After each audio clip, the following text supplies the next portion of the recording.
Welcome back to another edition of Fly Tying for Beginners with Jim Misiura. Today we're going to tie a fly this fly is at least 100 years old. It is from a book by William Bayard Sturgis. And if you followed my videos, you heard me say this before. His father was a veteran of the Civil War. And this book was published in the 40s, but who knows how far before that was this fly designed. The hook that I have in the vise is going to be a Lively Legs lip splitter, number 305, size 12. Very sharp hooks. For the tail, we're going to use, he wants for the tail brown hair, so I'm going to use moose body hair. For the wing, he wants molted, tan and brown molted, tied upright. I've made a few already with this pheasant tail, and they look fantastic. It splits, but after you get the hackle on and everything, it looks great. It's quickly becoming a favorite fly of mine, and I've never used it. But we're going to use this pheasant tail is not a ringneck pheasant tail, so this one is probably not in everybody's supplies. This is either a Amherst or a golden pheasant tail, so we're not going to use that. We're going to use Partridge Hackle. That's has a nice brown and tan moltings to it. And it also calls for a rib, a gold rib, so I'm going to use this. This is a size 12, but I'm using a 16-18 gold and silver tinsel because I don't want too much of that tinsel to hide the body. And the body is going to be dark brown. And here I have Awesome Possum, and this is dark brown. It almost looks black there.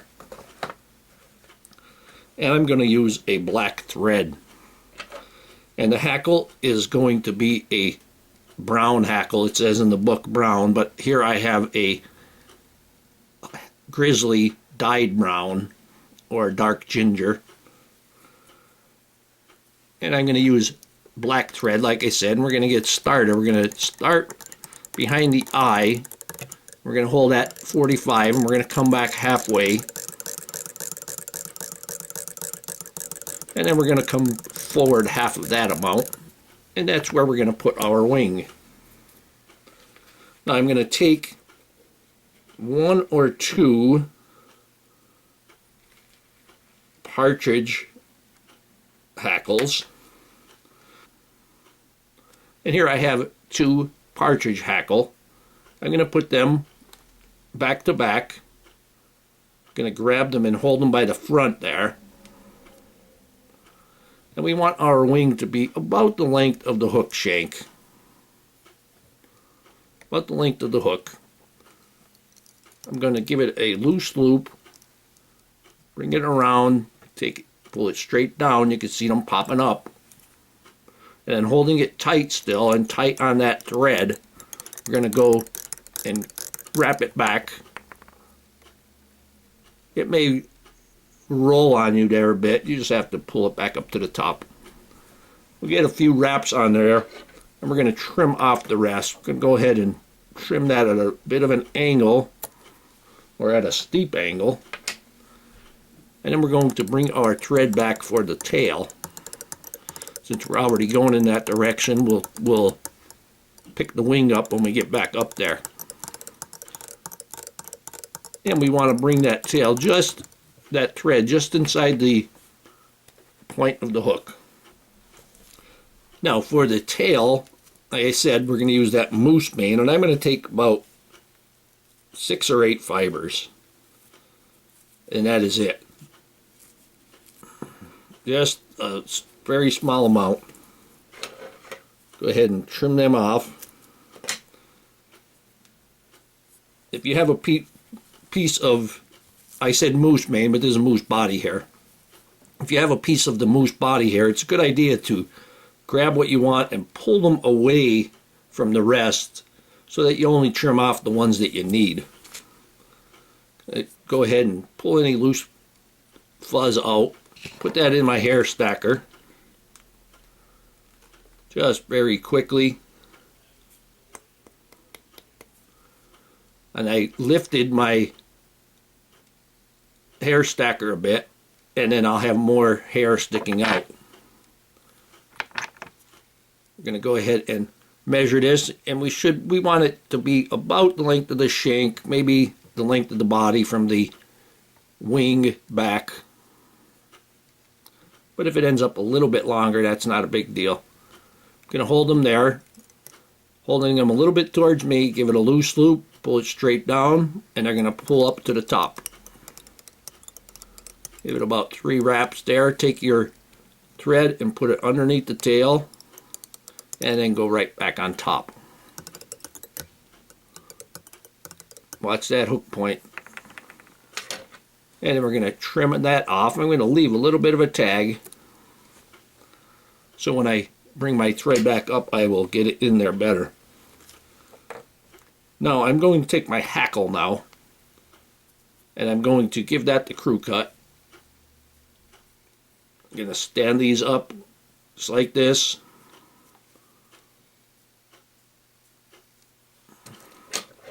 Doesn't have to be much, 3/8 of an inch maybe. And trim them from this direction. Look at that last one, there we go. Turn it. And trim them from this direction again. And that's a little long, so I'll just nip the end off. Now when I tie this on, I'm going to leave a couple of those crew cut barbels exposed. We'll give that about 3 wraps. We still got that crew cut barbel exposed. The reason we do that is so our first wrap doesn't have hackle shooting off towards the back. Now I'm going to take my tinsel. I'm just going to take, if I can get it out of there,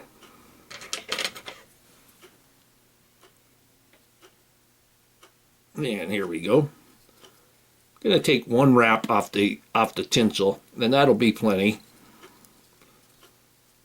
Put it back in the razor cut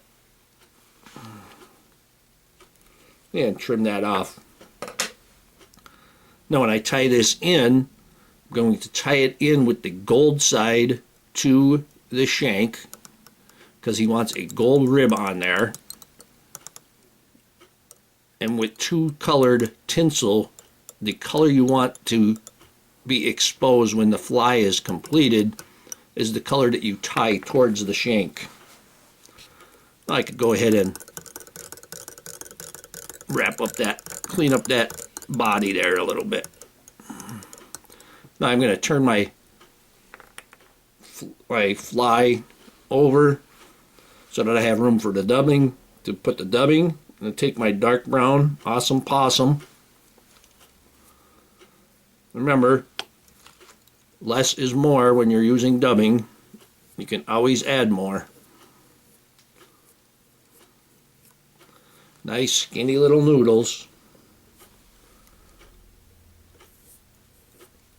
Always, no matter what, you always want to use that nice skinny noodle.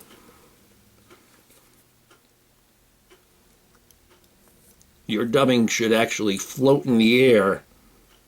If you were to drop it, it should kind of float in the air. That's how little you should be putting on at a time.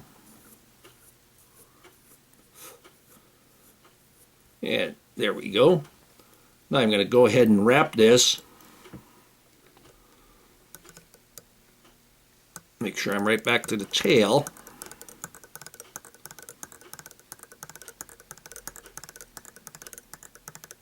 Now when I reach the wing, I'm going to lift that wing up, and I'm going to kind of wrap around it.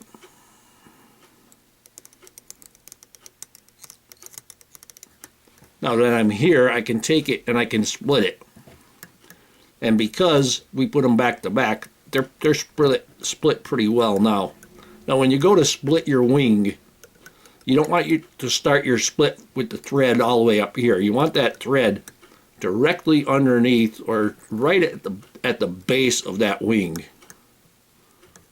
And don't be afraid to grab a hold of the wing material.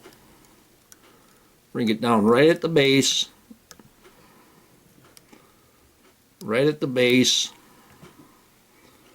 This one actually went to the side there a little.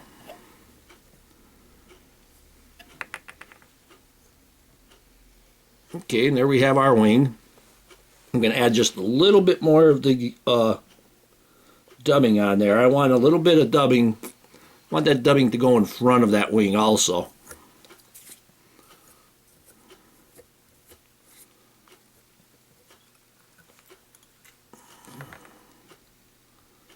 And adjust my wing there just a little bit. There we go. Going to go ahead and grab that wing, and I'm going to wrap in front. And I want to stay about 1 eye length from the eye of the hook. Here we have our wing. I got 1 piece of partridge sticking out the side there. And there's 1 little piece of fuzz or something sticking out the front. Now we're going to take our rib and we're going to wind this. I'm going to put 1 right at the back first, and then we're going to palmer it forward. Now you're seeing the gold as it's wrapped.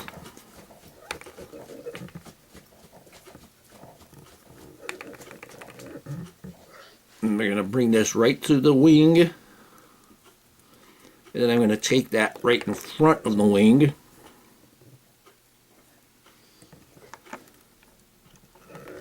And we're going to bring it right up to the thread.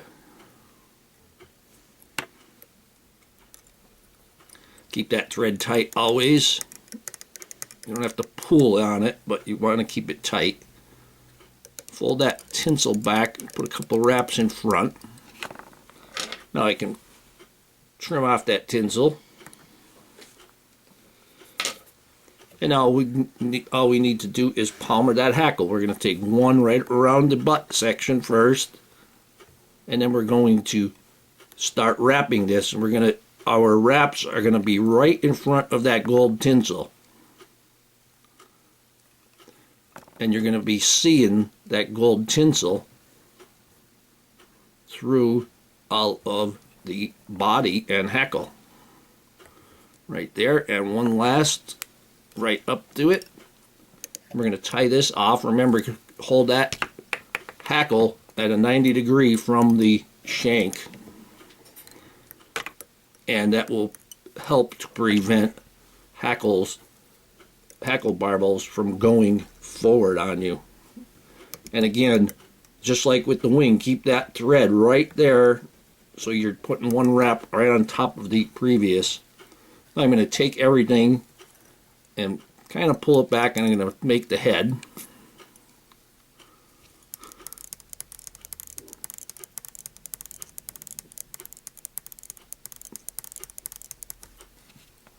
Now I can take my poke and snip. Poke and snip. Now, depending if you have a hackle or 2 that's sticking forward, you take your half-hitch tool and push that hackle back, and then you can take your whip finish or just do a series of half hitches. Take the whip finish, put the hook over the thread, go around the camel hump, bring it back, turn your whip finish upside or right side up, and then bring the thread to the shank, and then just start wrapping. Give it 3 to 6 wraps. Oh, I got one hackle there that got caught. There we go. We'll tighten that up, and we'll go ahead and trim that. poke and snip. We're going to take our head cement, find an open spot, there we go, and put a little bit on there.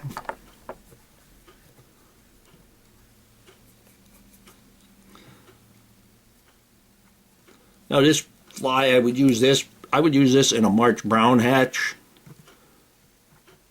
I would use this as an attractor like you would with a Adams. But here is Sturgis mole. Hope that you learned something from this video. Hope that you would subscribe to my channel. Please refer me to your friends. Please visit my sponsors. Let them know that I sent you.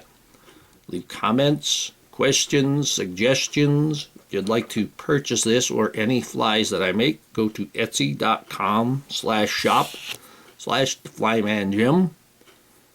If you don't see it there, just send me a message and we'll figure things out. And most of all, thank you very much for watching my videos.